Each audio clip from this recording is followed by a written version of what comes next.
विपक्षी गठबंधन के लिए तो हम सिर्फ एक शब्द का प्रयोग कर सकते हैं, बैलगाड़ी। बैलगाड़ी सुना था ना, ये बैलगाड़ी है। ये तो इंडिया वाले लोग ही हैं साहब। हमें भारत की गरीब जनता का ही रखवाला बनने दीजिए। पूरी दुनिया जानती है, देश जानता है, ये वही बहुरूपिया यूपीए के लोग हैं जो इंडिया का लबादा ओढ़ कर जनता के बीच भ्रमित करने जा रहे हैं, और इस इंडिया को भी लोग ठेंगा दिखाएंगे। मोतीलाल नेहरू के खानदान वाले लोग जिनका कपड़ा पेरिस में सूखने जाता था, ड्राई क्लीन होने जाता था, ये कहां से गरीब भारत की कल्पना करेंगे। हमारी जो वर्तमान में बैठक चल रही है वो 38 दलों की बैठक है जो 372 सांसदों का प्रतिनिधित्व करती है। तो ये है जो भारत की विकास चाहने वाले लोगों की बैठक चल रही है, और इंडिया को लूट लेने वालों की तो बैठक समाप्त हो गई।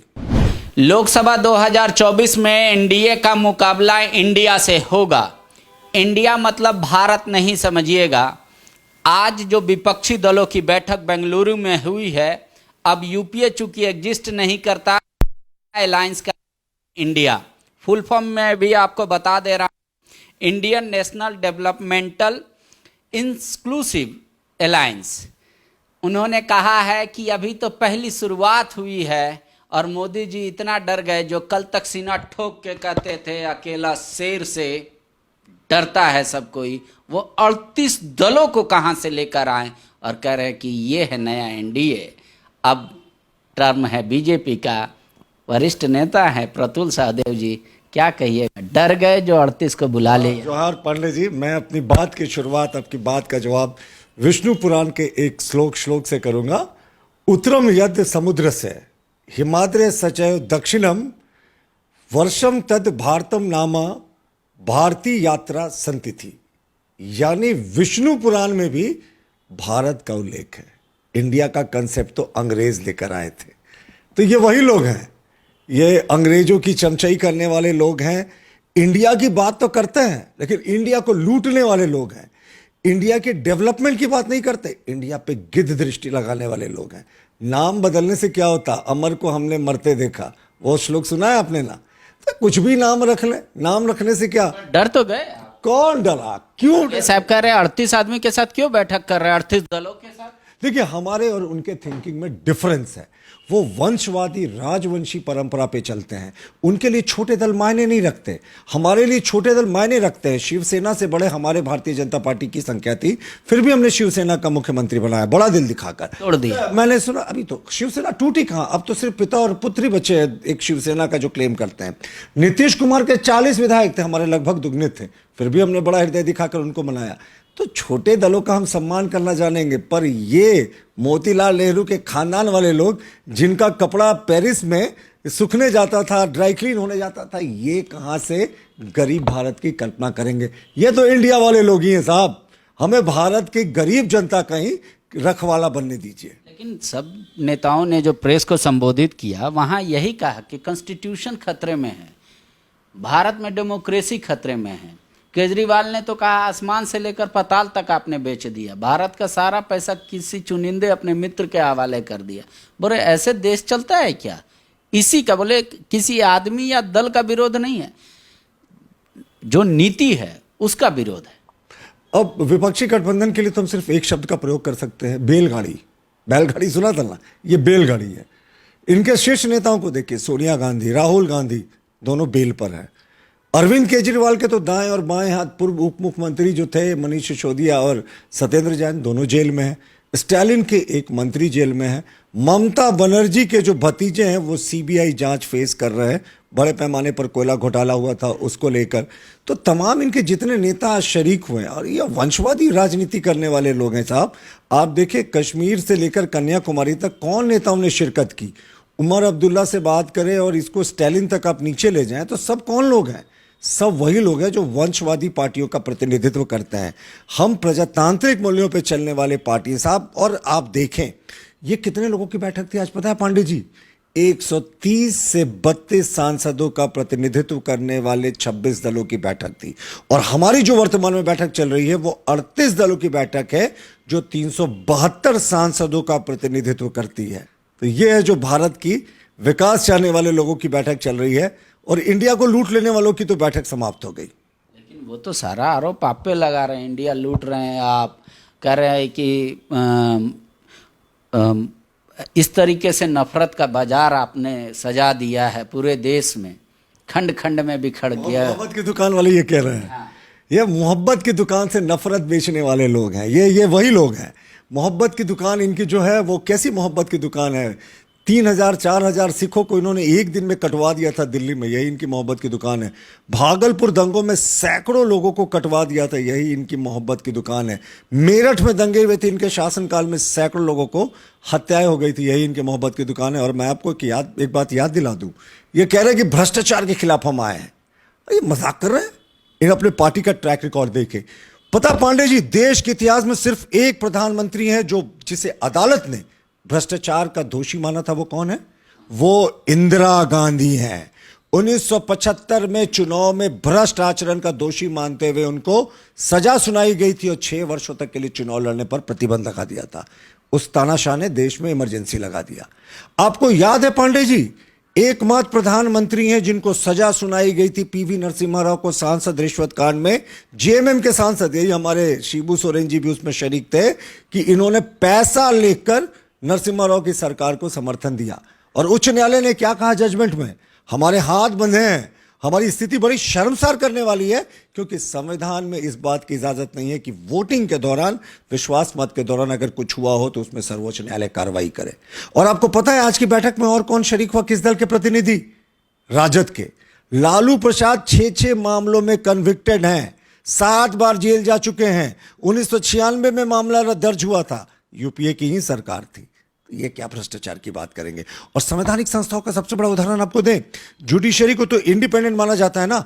इन्होंने पहली बार इमरजेंसी के दौरान 3 सबसे सीनियर जजेस को सुपरसीड करते हुए 4थे सीनियर जज को अपना चीफ जस्टिस ऑफ इंडिया बनाया था।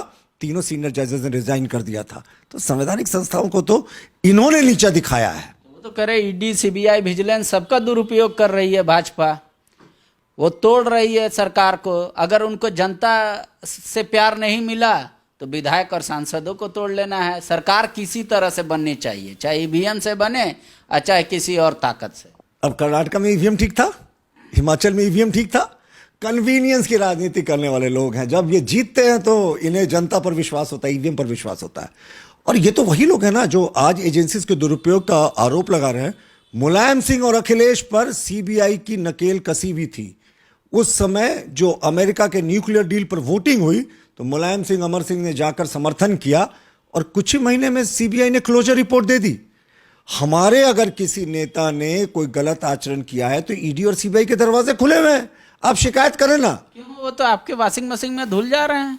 महाराष्ट्र में नहीं हुआ अभी जो इस तरीके का बात? एक भी केस पहले का चल रहा क्लोज नहीं हुआ, लेकिन you are not found guilty unless convicted by court. कोई एक आप केस बता दे जिसको हमारी सरकार ने, कोई दल का नेता हमारे पास आ गया हो, उस केस को बंद किया हुआ, एक केस बता दे। स्लो तो हो ही जाता है। जिस तरीके सीबीआई ईडी घर में घुसती है वहां। माइक है तो आप कांग्रेस वाली राजनीति अपना रहे हैं कि माइक है तो हम देंगे ही नहीं। देखिए क्या है ना, आप एक उदाहरण बता दें जो नेता हमारी पार्टी में आए हैं जिनके ऊपर पहले से कोई मामला चल रहा हो, उसमें उनको क्लीन चिट दी गई हो। ऐसा एक उदाहरण बता दीजिए जो आपके पार्टी में आया हो दूसरे दल से नेता और उस पर ऑलरेडी केस चल रहा हो, उसकी अरेस्टिंग। नहीं, अरेस्टिंग कैसे होती है? चार्जशीट हो जाता है, कोर्ट पूरी मौका देती है, एजेंसीज पूरा मौका देती है आपको, आपके सारे करने के लिए। इन्वेस्टिगेशन जब चल रहा होता ना तो ये इन्वेस्टिगेटिंग एजेंसीज, खास करके सेंट्रल इन्वेस्टिगेटिंग एजेंसीज, जब आपके खिलाफ कंक्रीट प्रूफ नहीं होता अरेस्टिंग नहीं करती। अब इनकी अरेस्टिंग क्यों नहीं? तब तक बीजे करने देना। देखिए इनके खिलाफ प्राइमा फेसी मामला था नेशनल हेराल्ड केस में, पुत्र और उसकी उनकी मम्मी के खिलाफ, सोनिया जी और राहुल जी के खिलाफ। एजेंसीज ने उन्हें मौका दिया कि अब सरेंडर करके बेल ले लीजिए, बेल पर हैं। कोर्ट ने कहा प्राइमा फेसी इनके खिलाफ मामला बनता है, गंभीर मामला है 5,000 करोड़ के भ्रष्टाचार का, लेकिन उनको बेल दिया गया। तो ये कौन से लोग हैं? सबको मौका मिलता है साहब। हमने कोई भी एक केस क्लोजर किया हो तो बताएं।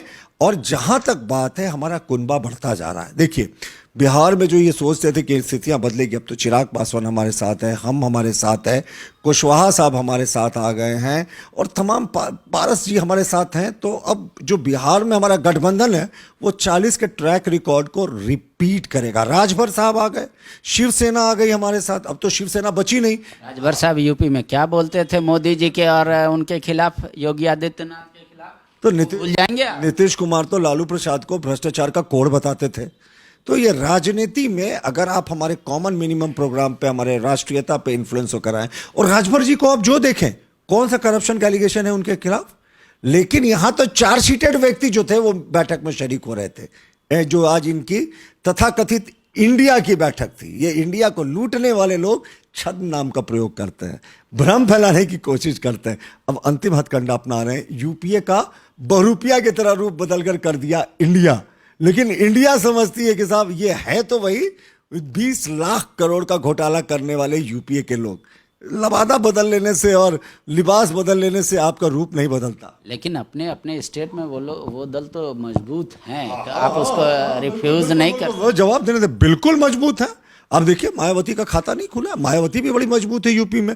राजद का कोई एक सांसद नहीं है भाई, वो भी बहुत मजबूत है। कांग्रेस 51 सीट पर सिमट गई है, जो राष्ट्रीय पार्टी है वो भी बड़ी मजबूत है।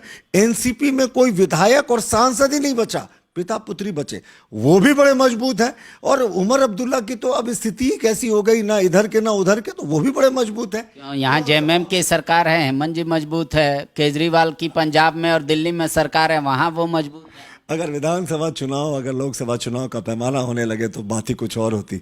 हेमंत सोरेन के पिताजी दिशोम गुरु शिबू सोरेन जी, जिनके नाम पर जेएमएम वोट मांगती है, वो तो हमारे एक साधारण कार्यकर्ता सोरेन से, सुनील सोरेन से पिछला चुनाव हार गए थे। तो ये किस मुंह से बोलेंगे? 12 सीटों पर हमने जीत हासिल की थी एनडीए के उम्मीदवारों ने, और इनका तो सुपड़ा साफ हो गया था यूपी में। कोई फर्क नहीं पड़ेगा, यूपीए हो चाहे इंडिया, कोई फर्क नहीं पड़ेगा। नाम बदलने से क्या होगा? अगर आप पांडे से अपना नाम बदलकर कुछ और चौबे जी रख लें तो आपकी शख्सियत थोड़ी बदलेगी।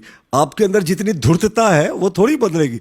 आपके अंदर जितनी मक्कारी है वो थोड़ी चेंज हो जाएगी चौबे जी नाम बदलने से। वो आपका नेचर नहीं चेंज होगा, आपके अंदर जो भ्रष्ट आचरण है वो नहीं बदलेगा। नाम में क्या रखा है साहब? आपका कर्म और आपके भीतर के जो ख्यालात है ना, वो नहीं बदलेंगे। पूरी दुनिया जानती है, देश जानता है, ये वही बहुरूपिया यूपीए के लोग हैं जो इंडिया का लबादा ओढ़कर जनता के बीच भ्रमित करने जा रहे हैं, और इस इंडिया को भी लोग ठेंगा दिखाएंगे। शुक्रिया। कह रहे हैं कि एनडीए के गठ जो साथ आएगा वो फर्क नहीं ला पाएगा इंडिया, क्योंकि लोग उनकी वास्तविकता को जानते हैं कि इसमें कौन लोग शामिल हैं, उन पे क्या क्या आरोप है और क्या क्या एलिगेशन है और क्या क्या कोर्ट ने कहा है उनको लेकर। इसलिए कह रहे हैं कि हमारा कुछ नहीं खराब होने वाला। जहाँ तक रहा एनडीए में 38 दल हमारे कुनबे में हैं और हम छोटे दलों का भी बड़ा रिगार्ड करते हैं। 24 में आपको तय करना है कि एनडीए या इंडिया कौन करेगा राज। शुक्रिया। बायोम, जो है मेडिकल प्रिपरेशन का एकमात्र संस्थान, जहां है complete digital classrooms, video lectures, student tracking system, library facility and 100% result oriented rankers batch. Biome, Hinoo एवं नगरा टोली, Ranchi.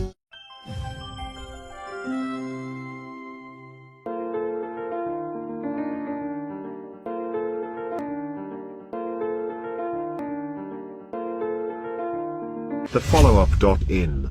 Like, share, and subscribe. www.thefollowup.in